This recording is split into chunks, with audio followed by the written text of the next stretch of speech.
ആർബൈറ്റൻ എന്ന് പറഞ്ഞാൽ to work, പ്രവർത്തിക്കുക, ജോലി ചെയ്യുക എന്നൊക്കെയാണ് ആർബൈറ്റൻ്റെ അർത്ഥം. നമുക്കിനി ഇത് കോൺജുഗേറ്റ് ചെയ്യാം.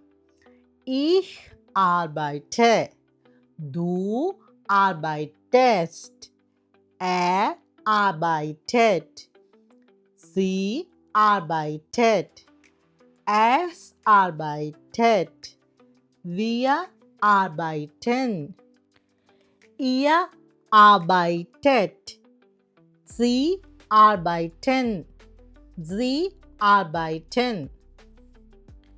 ഇവിടെ നമ്മളൊരു കാര്യം ശ്രദ്ധിച്ചോ, നമ്മൾ കഴിഞ്ഞ 2 വെർബ് കോൺജുഗേറ്റ് ചെയ്തതുപോലെയല്ല ഇവിടെ ഈ വെർബ് ആർബൈറ്റൻ എന്നുള്ള വെർബ് നമ്മൾ കോൺജുഗേറ്റ് ചെയ്തിരിക്കുന്നത്.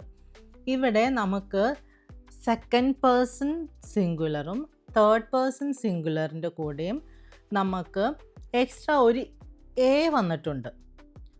ഡു ആർബൈറ്റെസ്റ്റ് അഡീഷണൽ ആയിട്ട് നമുക്കൊരു എ വന്നിട്ടുണ്ട്. എസിൻ്റെ കൂടെയും എ വന്നിട്ടുണ്ട്, ഇയറിൻ്റെ കൂടെയും എ വന്നിട്ടുണ്ട്.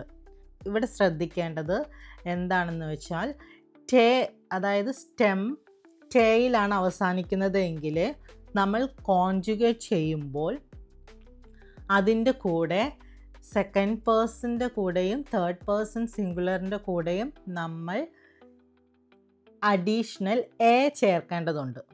നമുക്ക് അടുത്ത വെർബ് നോക്കാം. അടുത്ത വെർബാണ് ഫിൻഡൻ. ഫിൻഡൻ എന്ന് പറഞ്ഞാൽ ടു ഫൈൻഡ്, കണ്ടുപിടിക്കുക എന്നാണ് അതിൻ്റെ അർത്ഥം. Ich finde, du findest, er findet, sie findet, es findet, wir finden, ihr findet, sie finden, sie finden. ആർബൈറ്റൻ എന്ന വെർബ് കോൺജുഗേറ്റ് ചെയ്ത പോലെ തന്നെയാണ് ഈ വെർബും നമ്മൾ കോൺജുഗേറ്റ് ചെയ്തിരിക്കുന്നത്. അതായത് സെക്കൻഡ് പേഴ്സൻ്റെ കൂടെയും തേർഡ് പേഴ്സൺ സിംഗുലറിൻ്റെ കൂടെയും നമ്മൾ അഡീഷണൽ എ ചേർത്തിട്ടുണ്ട്. ഇവിടെ നമ്മൾ ശ്രദ്ധിക്കേണ്ട ഒരു കാര്യം എന്താണെന്ന് വെച്ചാൽ ടേലും ഡേലും അവസാനിക്കുന്ന സ്റ്റെമ്മ്, അതായത് നമ്മൾ കോൺജുഗേറ്റ് ചെയ്യാൻ പോകുന്ന വെർബിൻ്റെ സ്റ്റെമ്മ് അവസാനിക്കുന്നത് ടേ അല്ലെങ്കിൽ ഡേയിലാണെങ്കിൽ നമ്മൾ സെക്കൻഡ് പേഴ്സൻ്റെ കൂടെയും തേർഡ് പേഴ്സൺ സിംഗുലറിൻ്റെ കൂടെയും അഡീഷണൽ എ ചേർക്കേണ്ടതുണ്ട്. ഇത് നമ്മൾ പ്രത്യേകം ശ്രദ്ധിക്കണം.